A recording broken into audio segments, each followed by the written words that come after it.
Welcome, जय हिंद प्यारे दोस्तों। फॉर्मेटिव स्टडी में आपका स्वागत है। आज इस वीडियो लेक्चर में हम विज्ञान के मोस्ट इंपॉर्टेंट बहुविकल्पी प्रश्न सॉल्व करेंगे। ये क्वेश्चन आपको देखिए 3-4 बार रिवीजन कर लेना है। इसी में से क्वेश्चन पूछे जाएंगे, ठीक है। इससे बाहर आपको पढ़ने की जरूरत नहीं पड़ेगी। इसमें हम 30 प्रश्न करेंगे, ठीक है। और इसके बाद कुछ और क्वेश्चन इंपॉर्टेंट करवा देंगे, जिससे कि आप इन्हीं में से वो सारे प्रश्न फंस जाएं और आपको इसके अतिरिक्त पढ़ने की जरूरत ना पड़े। और देखिए, पीएनपी के द्वारा एक नोटिस जारी किया गया था, जिसमें साफ साफ लिखा गया है कि आप लोगों की जो परीक्षाएं हैं 27 अक्टूबर से स्टार्ट होंगी, ठीक है। और देखिए, कुछ लोग का कहना है कि इसमें जो एग्जाम डेट है हो सकता है कुछ चेंज की जाए। तो आप देखिए, इन सब चक्करों में मत पड़िए। देखिए, आपको इसी हिसाब से तैयारी करना है कि मान के चलिए कि आपका 27 से ही पेपर होगा, ठीक है। अगर चेंज करना होगा, ठीक है, तो 2-4 दिन का इधर उधर हो सकता है और ज्यादा चेंज नहीं होगा।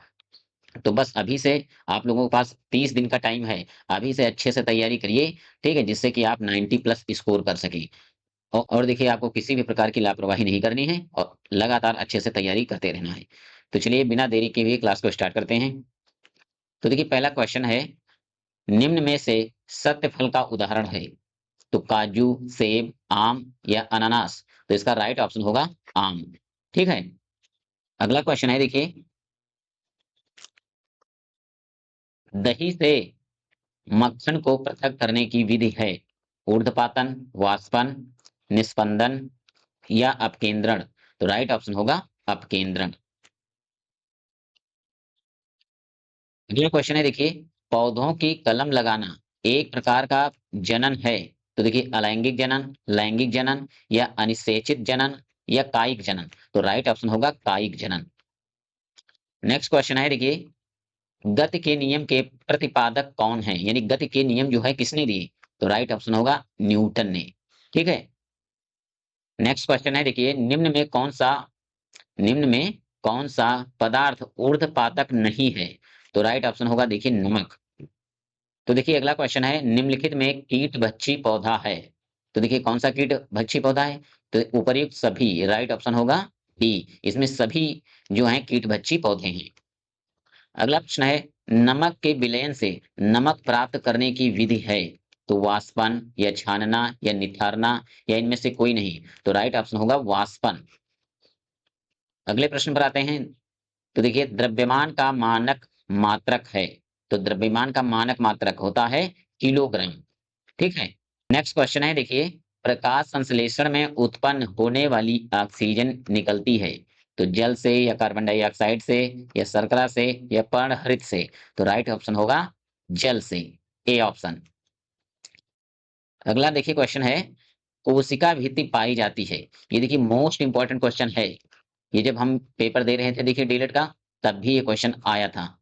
तो देखिए, पादप कोशिका में, जंतु कोशिका में या पादप एवं जंतु कोशिका दोनों में, इनमें से कोई नहीं। राइट ऑप्शन होगा पादप कोशिका में, यानी कोशिका भित्ति किसमें पाई जाती है, पादप कोशिका में।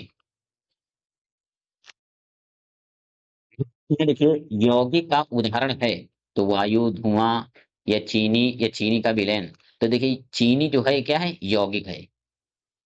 कायिक प्रजनन संभव है। तो जड़ द्वारा, तना द्वारा, पत्ती द्वारा या इनमें से सभी के द्वारा। तो राइट ऑप्शन होगा इन सभी के द्वारा। अगला क्वेश्चन है, देखिए, बल का मात्रक है। बल का मात्रक न्यूटन, ठीक है। नेक्स्ट क्वेश्चन है, निम्नलिखित में संयुक्त पत्ती छांटिए। यानी इसमें संयुक्त पत्ती कौन सी होती है। तो देखिए, आम की पत्ती, अमरूद की पत्ती या नींबू की पत्ती या इनमें से कोई नहीं। तो राइट ऑप्शन होगा नींबू की पत्ती। नींबू की पत्ती कैसी होती है, संयुक्त पत्ती। आम और अमरूद की सरल पत्ती होती है, ठीक है। अगला प्रश्न है, देखिए, घड़ी के पेंडुलम की गति का उदाहरण है। तो देखिए, घड़ी का जो पेंडुलम है, उसकी किस प्रकार की गति होती है, सरल रेखीय गति या दोलन गति या घूर्णन गति या वृत्तीय गति। ठीक है, तो राइट ऑप्शन होगा दोलन गति। क्वेश्चन नंबर 16 है, देखिए, अपुष्पी पौधा है। तो सरसों का है या कुमुदनी का या सूरजमुखी या फर्न। अपुष्पी यानी जिसमें पुष्प नहीं होता। तो एक राइट ऑप्शन होगा फर्न, ठीक है। ज्वैत तीव्रता का मूल मात्रक है। तो ज्योत तीव्रता का मूल मात्रक होता है कैंडेला, ठीक है। अगला प्रश्न है, देखिए, ऊर्ध्वपातन विधि द्वारा निम्नलिखित को पृथक किया जाता है।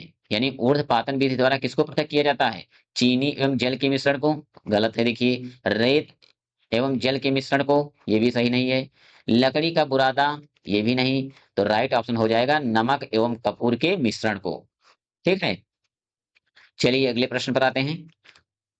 निम्नलिखित में तने का रूपांतरण नहीं है। ठीक है, तो अदरक में या शकरकंद, आलू या हल्दी। तो राइट ऑप्शन होगा देखिए शकरकंद। ये शकरकंद क्या है, तने का रूपांतरण नहीं है। जंतुओं तथा पौधों दोनों में उभयनिष्ठ कौन से लक्षण पाए जाते हैं? तो देखिए प्रजनन, वृद्धि, पोषण या उपयुक्त सभी।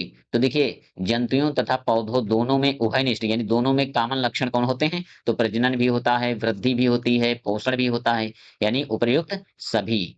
ठीक है, क्वेश्चन नंबर 21 है, जंतु होते हैं परपोषी, स्वपोषी, आ प्लस बा दोनों या इनमें से कोई नहीं। तो राइट ऑप्शन होगा परपोषी। जंतु कैसे होते हैं? परपोषी। अगले क्वेश्चन है देखिए, पौधे में प्रजनन होता है यानी पौधे में कैसा प्रजनन होता है? तो लैंगिक प्रजनन, अलैंगिक प्रजनन या कायिक प्रजनन या उपर्युक्त सभी। तो देखिए राइट ऑप्शन होगा उपर्युक्त सभी। चलिए अगले प्रश्न पर आते हैं। नेक्स्ट क्वेश्चन है देखिए, कौन सा पौधा अधिक उपयोग के कारण संकटग्रस्त हो गया है? तो देखिए चावल, गेहूं, सर्पगंधा या मक्का। तो राइट ऑप्शन होगा सर्पगंधा। नेक्स्ट क्वेश्चन है देखिए, जीवधारियों के नामकरण की द्विनाम पद्धति के जनक थे, यानी द्विनाम पद्धति के जनक कौन है? तो लिनियस। राइट ऑप्शन होगा लिनियस। चलिए अगले प्रश्न पर आते हैं। नेक्स्ट क्वेश्चन है देखिए, निम्नलिखित में कौन से पौधे वायु की नाइट्रोजन को नाइट्रेट में बदल देते हैं? ठीक है, तो कवक या विशिष्ट प्रकार के जीवाणु या सभी प्रकार के शैवाल या विषाणु। तो राइट ऑप्शन होगा विशिष्ट प्रकार के जीवाणु। अगले क्वेश्चन है देखिए, खाद्य श्रृंखला में प्रथम है यानी खाद्य श्रृंखला में सबसे प्रथम कौन है? तो शाकाहारी जंतु या हरे पौधे या कीट भक्षी पौधे या मांसाहारी जंतु। तो राइट ऑप्शन होगा हरे पौधे। ठीक है, अगला प्रश्न है देखिए, जीवधारियों का समूह जो प्रकृति में परस्पर संकरण द्वारा संतान उत्पन्न करता है उसे कहते हैं, तो उसे हम कहते हैं जाति। ठीक है, अगला क्वेश्चन है देखिए, जीव द्रव्य होता है तो सामान्य द्रव या एक विलयन या एक कोलाइड घोल। ठीक है, या एक आयनिक घोल। तो राइट ऑप्शन होगा जो जीव द्रव्य होता है ये कोलाइड घोल होता है। ठीक है, चलिए अगले क्वेश्चन पर आते हैं। मेंटल ने अपने आनुवंशिकता के प्रयोग जिस पौधे पर किए थे उसका नाम है? तो देखिए गुड़हल, गेंदा, गुलाब या मटर। तो राइट ऑप्शन होगा मटर। ठीक है, अगला क्वेश्चन है, पादप कोशिका की पहचान है जीव द्रव्य कला या कोशिका भित्ति या माइटोकॉन्ड्रिया या सेंट्रोसोम। तो देखिए राइट ऑप्शन होगा कोशिका भित्ति।